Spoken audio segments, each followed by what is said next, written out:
At Christmas dinner, my sister-in-law handed me a gift. I opened it and froze. Inside was a divorce packet, already signed by my husband. She smirked. He belongs with me. My husband said nothing. I smiled. Then you'll love my gift. When she opened it, she screamed. My husband, Ryan, and I had been married for 8 years. I thought we were happy. Sure, we had our ups and downs, but nothing that made me think divorce was even on the table. I trusted him. I thought we were building a future together. His sister, Sophie, had always been around. Too much, honestly. She and Ryan had always been close. She was his childhood best friend before I even met him, and she never really liked me. She had this way of inserting herself into everything, our date nights, our vacations, even our fights. But I never thought much of it. I should have. That night, we were all sitting in the living room after dinner, exchanging gifts. Everything was normal. Or at least, it felt that way. Then Sophie handed me a beautifully wrapped box and smiled. "Open it," she said, her voice dripping with something I couldn't quite place. So I did. Inside was a stack of papers. At first, I couldn't even process what I was looking at. My brain refused to make sense of it. Then I saw Ryan's signature. It was a divorce packet. Already signed. I stared at it, my heart pounding. My hands started to shake. I looked up at Ryan. He didn't say a word. He just sat there, staring at the floor. I turned to Sophie. She was smirking. That's when she said it. "He belongs with me." The room fell silent. The kind of silence that makes your ears ring. I looked at my in-laws. My mother-in-law's mouth was slightly open, eyes darting between us. My father-in-law just shook his head and let out a sigh. Ryan still wouldn't look at me. He just sat there, his jaw clenched. It felt like I had been punched in the stomach. I took a deep breath, steadying myself. My mind was racing, but I forced myself to stay calm. I looked at Sophie, right in the eye, and I smiled. "Then you'll love my gift," I said. I reached into my bag and pulled out a manila envelope. Sophie's smirk faltered. She hesitated before taking it. I could see the curiosity in her eyes, the slight flicker of fear. She opened it. She barely made it past the first page before she screamed. And that's when everything exploded. Sophie's scream wasn't just shock. It was fear. Pure, raw fear. The moment the sound left her lips, she clamped her hand over her mouth, like she was trying to shove it back in. But it was too late. Everyone was staring. Ryan shot up from his chair. "What did you do?" His voice was sharp, but there was something else in it. Panic. Sophie flipped through the papers like they might change if she looked at them fast enough. Her hands trembled. Her breathing was uneven. I didn't say a word. I just watched. Sophie turned to Ryan, eyes wild. "You told me you fixed it." "Fixed what?" My mother-in-law stood up slowly. "What's going on?" No one answered. Ryan snatched the papers from Sophie's hands. The moment he saw what was inside, his face lost all color. Good. Because inside that envelope wasn't just proof of their affair. That was only the beginning. I knew something was wrong before I had any proof. Ryan had been distant for months. Coming home late. Guarding his phone like it held nuclear codes. It wasn't just work stress. It wasn't just needing space. Something was off. And then there was Sophie. She had always been around too much, but lately it was different. She was smug. She would give me these little smiles, like she knew something I didn't. It made my skin crawl. So I started looking. At first, I just checked his phone when he was asleep. Nothing. Then I went through our shared bank accounts. That's where I found it. Money. Thousands of dollars. Draining out. At first, I thought maybe he was gambling. Or hiding an affair with some other woman. But then I saw the transactions.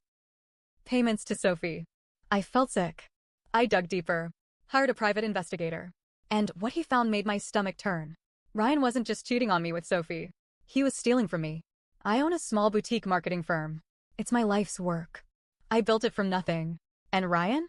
He had been forging my signature on business documents. Transferring money out of our joint savings. Taking loans in my name. Sophie was helping him. They were planning to take everything. They had already signed the lease on a new condo in Miami. Paid for with my money. I sat in my office, staring at the papers, feeling like the air had been knocked out of my lungs. But I didn't cry. I didn't scream. I got to work. Ryan was still holding the papers. His hands were shaking.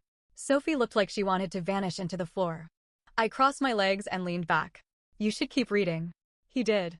And his eyes went wide. Because on the next page was a legal notice from my lawyer. I was suing them both. For fraud, identity theft, and embezzlement. I had all the proof. Ryan's fake signatures. The stolen money. The property lease. Everything. My mother-in-law snatched the papers from his hands, scanning them. Her face twisted in confusion. Then horror. then rage. She turned to Sophie. Tell me this isn't true. Sophie didn't answer. Ryan finally found his voice. You can't do this. We're married. That money is, I cut him off. No, Ryan. My money. My business. My name. You stole from me. My voice was calm, controlled. But inside, I was burning. Ryan shook his head, like he could somehow undo everything. We can fix this. I laughed. Oh, you already tried. But see, I got there first. Because while they were sneaking around behind my back, I was moving ahead of them. I had already emptied our joint bank accounts, froze the credit cards, sold the house. They had nothing. Ryan stepped forward, his voice dropping. Let's talk about this privately. No. No more secrets. No more whispers. They had made this public. They wanted to humiliate me? Fine. Now it was their turn. I pulled out my final card. A USB drive. I handed it to my father-in-law. Plug it in. Sophie let out a strangled no, but it was too late. The TV lit up. And suddenly, the whole family was watching security footage from a hotel lobby. Ryan, Sophie, kissing, holding hands, walking into a room together. My mother-in-law gasped. My father-in-law's face turned red. Sophie covered her mouth. Ryan just stood there, frozen. I stared at them both. Merry Christmas. Sophie's scream was sharp, raw, like she had just been stabbed. Ryan turned to her, panicked. What is it? She didn't answer. She just clutched the papers like she could make them disappear if she squeezed hard enough. The whole room was dead silent. The only sound was the fireplace crackling. Ryan grabbed the papers from her hands, scanning through them. His face went pale. Where the hell did you get this? I tilted my head, smiling. I don't think that's the question you should be asking. Ryan's hands were shaking as he flipped to the next page. That's when the real panic set in. Because it wasn't just the fraud charges. It wasn't just the stolen money. There was an arrest warrant attached. I had spent weeks gathering evidence. My PI had done his job well. There were bank records, transaction logs, and even surveillance footage. But there was one thing I hadn't expected to find. Sophie and Ryan weren't just stealing from me. They were laundering money. Apparently, Ryan had gotten in deep with a shady real estate deal. Something about flipping properties with unreported cash. At first, I thought it was just him. But Sophie's name was on some of the contracts, too. And that's when it hit me. They weren't just screwing me over. They were breaking the law. So I made a phone call. To the IRS. Ryan took a step back, shaking his head. This isn't real. This isn't real. Sophie looked like she was about to pass out. You wouldn't. I leaned forward. Oh, but I did. My father-in-law grabbed the papers from Ryan's hands, reading through them. His face hardened. My mother-in-law gasped. What the hell is this? Ryan bolted for the door. That's when the sirens started. I had met with a lawyer. Told them everything. By the time we were done, my case wasn't just civil, it was criminal. Turns out, when you forge someone's name on business documents, banks don't like that. Neither do the feds. So I gave them everything. Every bank transaction, every fake signature, every contract. And they took it very seriously. They told me Ryan and Sophie were already under investigation. My evidence? It was the missing piece they needed. And then came the kicker. The lawyer looked at me and said, if this goes forward, your husband could be facing jail time. I smiled. Good. Red and blue lights flashed through the window. Ryan froze. Sophie let out a choked sob. My mother-in-law put a shaking hand over her mouth. No, this can't be happening. Ryan turned to me, desperate now. Please, we can fix this. I stood up, grabbing my coat. You should have thought about that before you stole from me. The cops knocked on the door. Sophie collapsed to the floor, crying. Ryan? He turned to run. Big mistake. The knock at the door echoed through the house, slicing through the tense silence. Ryan stood frozen. Sophie's breath came in ragged gasps. My mother-in-law clutched her chest like she might faint. My father-in-law's face was unreadable, but his jaw was clenched so tightly I thought he might break a tooth. Another knock. This time, a voice followed. Charleston PD, open the door. I turned to Ryan, arms crossed. Are you going to get that, or should I? For the first time, Ryan looked afraid. Sophie shot to her feet, gripping his arm. You promised me this wouldn't happen. Her voice cracked. Ryan shook her off. Shut up, Sophie. That was a mistake. Her face twisted into something ugly.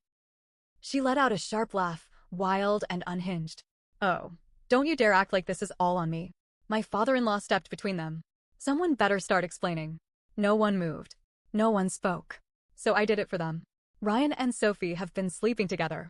Gasps rippled through the room. Ryan flinched like I had slapped him. My mother-in-law's knees buckled. No, that can't be true. She turned to Sophie, almost pleading. Tell me that's not true. Sophie didn't answer. She just lowered her head, shoulders shaking. That was all the confirmation she needed. My mother-in-law sobbed. You were family, Sophie. You were his sister-in-law. Sophie whispered something, too quiet to hear. I stepped closer. Speak up. She lifted her head, eyes burning with hatred. I've always loved him. A sick, twisted confession. The room felt like it was closing in. Ryan ran a hand through his hair, pacing. He was panicking now, eyes darting toward the door. This isn't the time for this. We need to, I cut him off. Oh, I think this is exactly the time. Because I wasn't done. Ryan didn't just cheat. He stole from me. He laundered money. He put everything in MY name and thought he could just disappear and start over. I turned to Sophie. With you. My father-in-law looked disgusted. The knocking at the door became more insistent. I walked over and opened it. 2 officers stood there. Ryan Carter? Ryan turned white.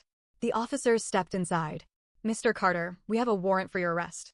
You're being charged with fraud, identity theft, and financial misconduct. Ryan bolted. He barely made it past the hallway before one of the officers tackled him to the ground. Sophie screamed, scrambling after them. Stop. You don't understand. This is her fault. I let out a laugh. A full, genuine laugh. Oh, this should be good. Sophie turned on me, her face red, streaked with tears. You're the reason he had to do this. You never made him happy. You were selfish. You slap. My mother-in-law's hand connected with Sophie's face so hard that it echoed. Everyone froze. Sophie stumbled back, stunned. My mother-in-law's chest heaved. Her face was wet with tears. How dare you?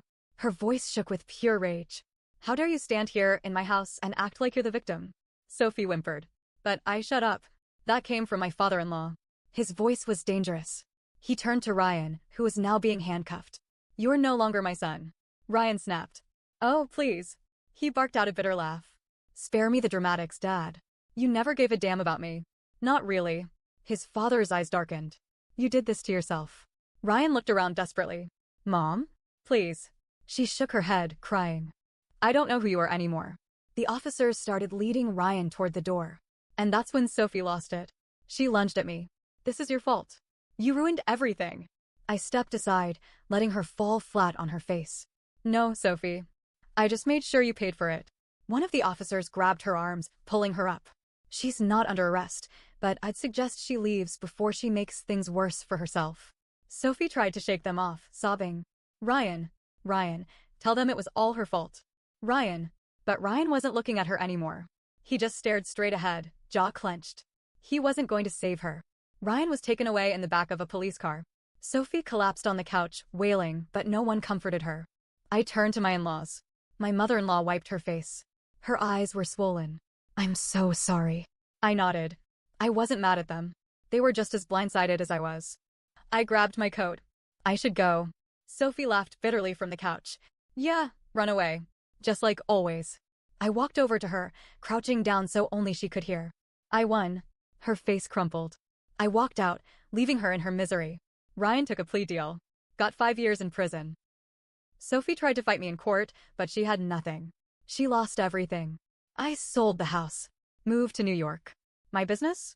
Better than ever. And for the first time in years, I was happy.